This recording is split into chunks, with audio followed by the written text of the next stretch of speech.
preocupação do evangelista Lucas ao relatar a manifestação do de repente de Deus que estava sendo esperado pelos apóstolos. Ali no início da igreja primitiva, ele traz uma ênfase: veio do céu. A primeira revelação do versículo, neste de repente de Deus, é que tudo que vem de Deus tem que vir do céu. Não adianta a gente esperar que Deus venha operar, realizar, venha fazer algo na nossa vida, se isto não vier do céu. Porque a Bíblia diz que as coisas espirituais, as coisas de Deus, elas vêm do céu, do Pai das luzes, aonde não há dúvida e nem sombra de variação. Pode ser que até agora não aconteceu na sua vida aquilo que você espera que aconteça, já quem sabe há alguns anos, e até agora você não viu o operar de Deus para a sua vida. Mas eu tenho uma notícia de Deus para você: os teus olhos podem estar olhando o horizonte à sua frente, mas a resposta do alto já começou, aleluia, a pegar o trilho para descer. É vir que encontra a sua vida, a sua história, ao seu casamento, ao seu filho, a sua vida ministerial. Deus já está se levantando para operar. Glória a Deus, aleluia. Este verso ele vai trazer o cumprimento de uma promessa. Abra sua Bíblia comigo no livro do profeta Joel. Este de repente que aqui está falando, quando a gente vai aplicá-lo à nossa vida, a gente poderia dizer como Daniel estava na cova dos leões, e de repente Deus mandou um anjo, fechou a boca dos leões, e eles não puderam consumir a vida de Daniel. De repente Sadraque, Mesaque e Abednego estavam diante do rei Nabucodonosor, que lhes deram uma ordem para que eles dobrassem o joelho e adorassem a imagem que Nabucodonosor havia feito. Mas de repente aqueles jovens expressam nas suas falas: se o Senhor Deus não quiser nos livrar da sua mão, ó rei, há de ser que com o Senhor entraremos na fornalha. E quando lá eles estavam passeando, de repente aparece 4 homens na fornalha com eles, e os soldados que estavam diante do rei disseram: não foram 3 que nós jogamos na fornalha? E eles disseram: sim, mas há um 4 lá, e ele é semelhante aos filhos dos deuses. O de repente de Deus para Sadraque, Mesaque e Abednego chegou naquela hora. Os de repente de Deus na história passada, no Antigo Testamento, recheia a nossa fé de esperança, porque acreditamos em Deus, que independente da circunstância, Ele sempre vai operar de forma de repente. Lá estava Moisés, na sua retaguarda estava o exército de Faraó, na sua frente estava o Mar Vermelho. Daqui a pouco Moisés olha e não vê mar, daqui a pouco Moisés vira para a retaguarda e não vê exército, daqui a pouco ele vê Deus, e quando Deus está, no de repente o mar tem que se abrir. Glória a Deus, aleluia. Eu não sei o que está diante da sua vida hoje, mas eu tenho uma palavra profética para você. Levante a sua mão, que eu quero profetizar na tua vida. Satanás pode até se levantar para tentar amedrontar a sua vida, mas hoje Deus vai operar de repente e vai fechar a boca do leão. Quem recebe, tem uma rajada de glória. Glória a Deus, aleluia.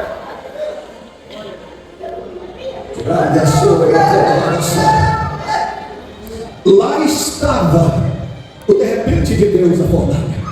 Mas o verso 2 do livro de Atos dos Apóstolos, ele vai trazer o cumprimento de uma promessa. Repita comigo: o cumprimento de uma promessa. Esta promessa é uma promessa que transitava no Antigo Testamento, entre as letras do Antigo Testamento, por onde se corria, lá estava ela. Quando nós olhamos para o profeta do exílio, Abacuque, você verá Abacuque orando a Deus, dizendo: eu vi o Senhor e temi porque eu vi. Aviva, Senhor, a sua obra, e no meio dos anos a notifica. Na ira, lembra-te da misericórdia. Abacuque estava clamando por um avivamento, mas o avivamento que Abacuque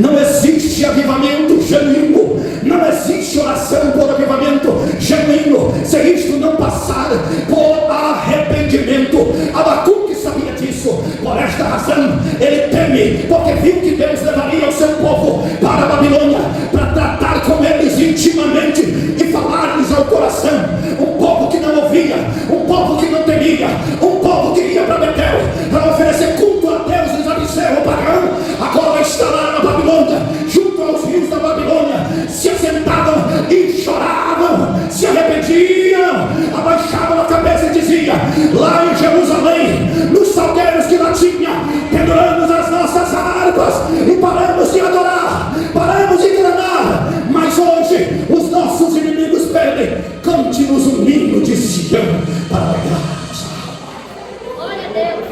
Esta oração estava lá no livro do profeta Abacuque, e esta oração começa a ser respondida ali na Babilônia.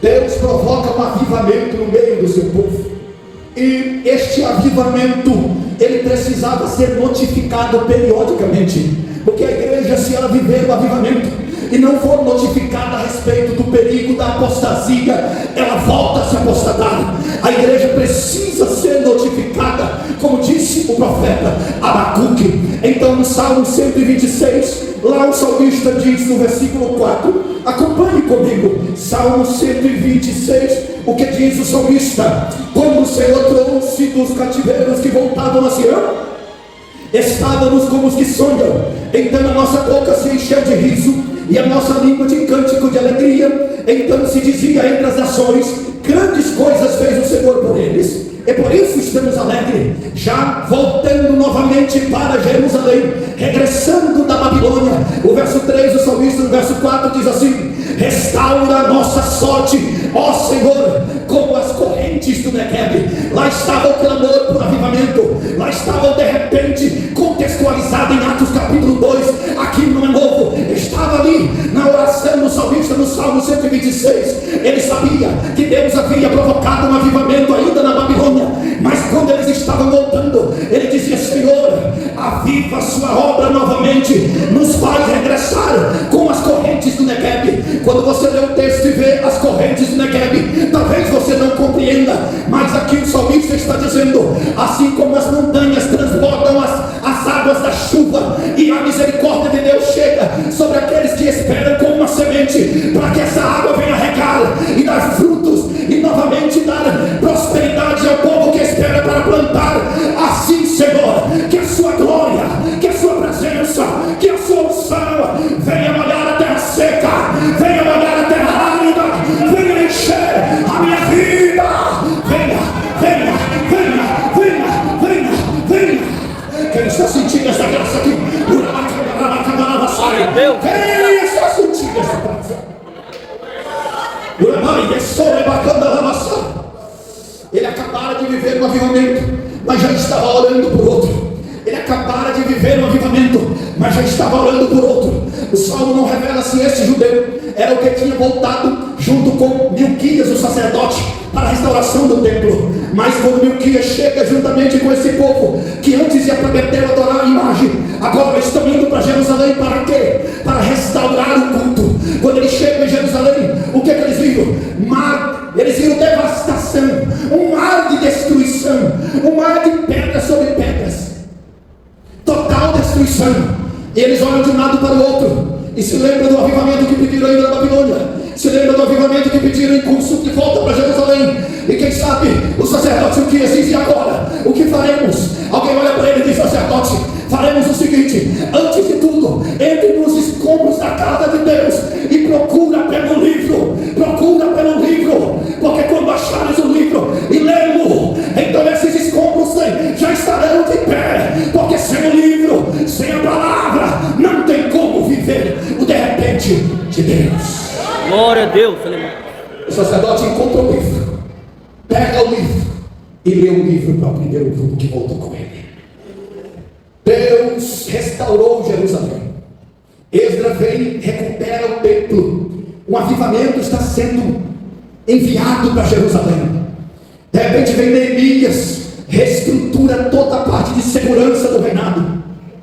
as 3 fases se cumprem, e lá estava o de repente de Deus. O poder de Deus desce na casa através do profeta que diz que a glória da segunda casa seria maior do que a primeira.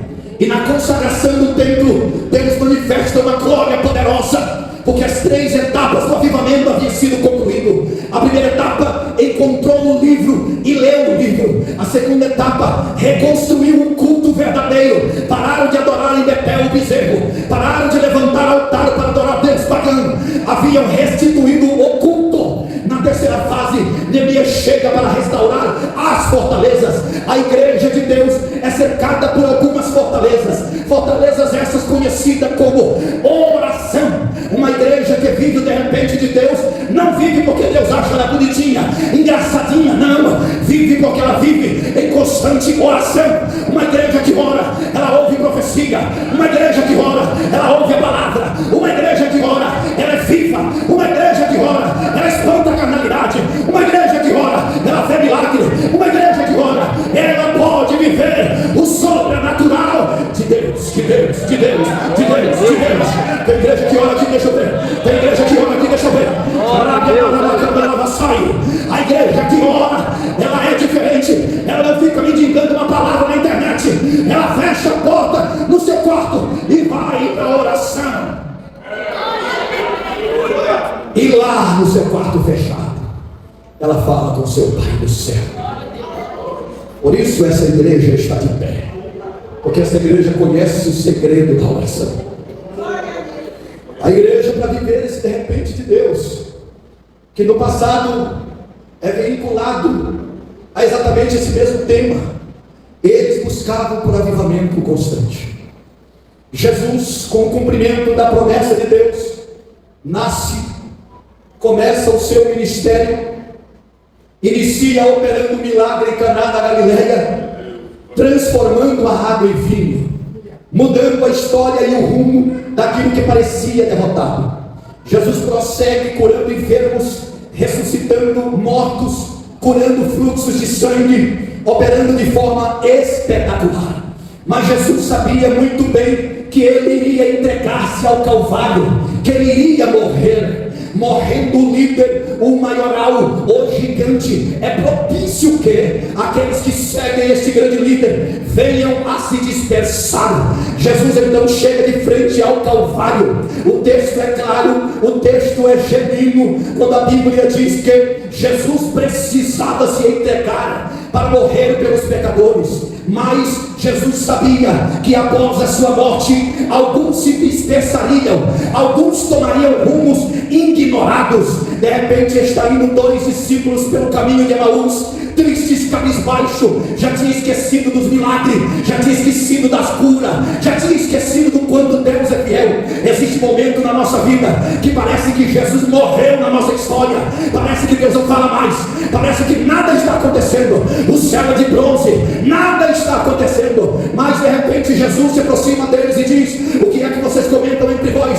E eles disseram: és tu apenas um peregrino em Israel, que não sabe das coisas que acontecem por aqui, de Jesus que havia de morrer, entregando a sua vida pelo seu povo, e hoje já é o 3º dia e ainda não temos notícia a respeito dele. Jesus começa a lembrar-lhes das promessas. Existe momento que Deus precisa ter um particular com você. Se lembra da promessa? Você se lembra do que Deus te prometeu? Você sabe de onde Ele te tirou? Você entende o peso que você carrega? Então por que reclamar? Por que murmurar? Espera em Deus, porque Ele vai se levantar para te dar vitória.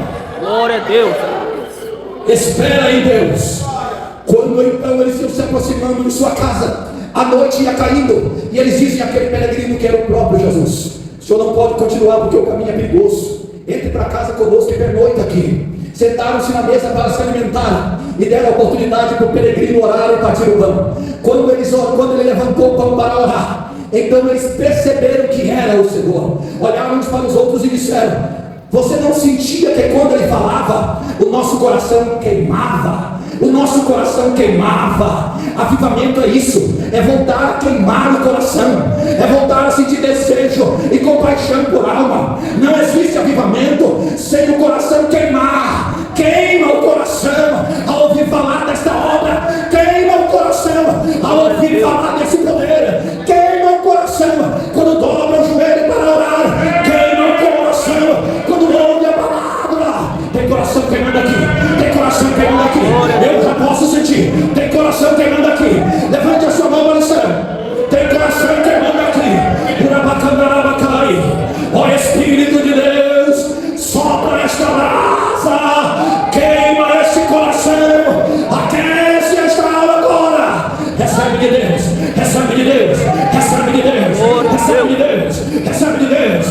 recebe língua estranha.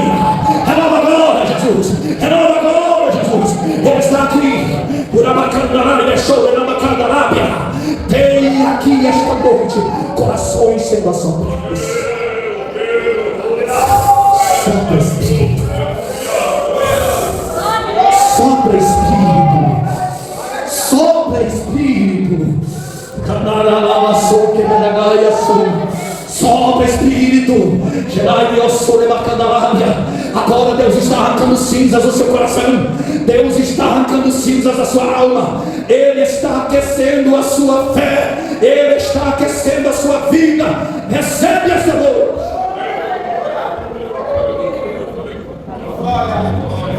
De repente veio do céu um som veemente e impetuoso. E esta promessa, ela foi profetizada, ratificada pelo próprio Jesus, que agora acabara de morrer e ressuscitar.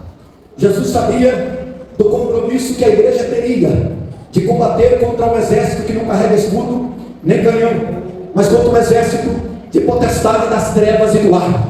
E contra este exército não adianta teologia, não adianta historicidade, não adianta conhecer todos os grandes homens do passado, não adianta apenas decorar um livro, mas é preciso ter poder, a autoridade conferida do céu. Então Jesus chama os seus discípulos e os promete, no verso 8 do capítulo 1 de Atos dos Apóstolos: no entanto recebereis poder ao descer sobre vós o Espírito Santo, e sereis testemunha, tanto em Jerusalém, como em toda a Judeia e Samaria, e até aos confins da terra. Quando eu digo que avivamento deve arder, é disso que eu estou falando. Jesus estava falando da conferência de poder, da conferência de autoridade, a uma igreja que ele acabara de fundar na sua ressurreição. Mas Jesus deixa limiar, Jesus deixa um mapa, Jesus deixa o código da unção. Para que serve esta autoridade?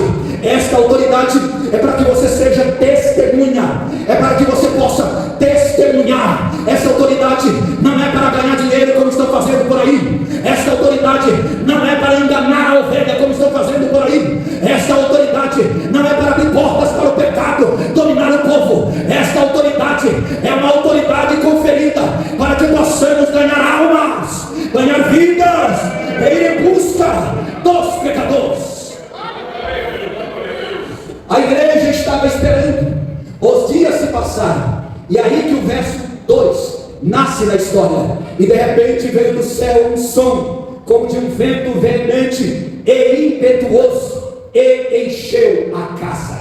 A primeira parte do verso eu quero usá-lo para ministrar sobre a sua vida. Se coloque de pé. Louvado para sempre é o nome de Jesus. Bendito para sempre é o nome do Senhor. Eu quero convidar a irmã que louvou o Senhor por último. Venha louvar o Senhor.